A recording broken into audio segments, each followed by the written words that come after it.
karena kurikulum yang telah ditetapkan ini merupakan tahun ini merupakan sudah penetapan yang sempurna. Artinya penetapan kurikulum KPK itu sejak tahun 2003.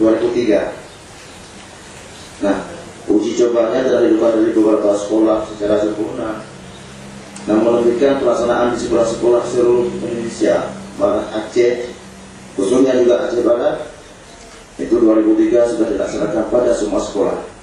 Sehingga pada saat sekarang bapak-bapak dan ibu-ibu juga mengetahui sendiri bahwasanya raport siswa yang sekarang itu sudah raport yang kurikulum yang berbasis kompetensi. Walaupun di sana sini kita lihat ada perbedaan antara raport yang ada di madrasah dengan raport yang ada di sekolah-sekolah di dinas pendidikan. Hal ini juga dipengaruhi oleh sistem penerapan yang kita peroleh dari masing-masing instansi. Tapi janganlah kita anggap perbedaan itu sebagai suatu hal yang harus kita permasalahkan. Tapi perbedaan itu adalah kita ambil suatu hikmah untuk menegakkan suatu pendidikan kepada peserta didik kita. Bapak-bapak dan ibu yang kami muliakan, sebagaimana kita ketahui dari penetapan kurikulum KPK yang pertama, sekarang sudah berubah lagi menjadi KTSP. Jadi perubahan yang KPK ini pada tahun 2004 penetapannya kemudian berubah disempurnakan lagi pada 13 Januari kalau nggak salah kami 2006 lalu.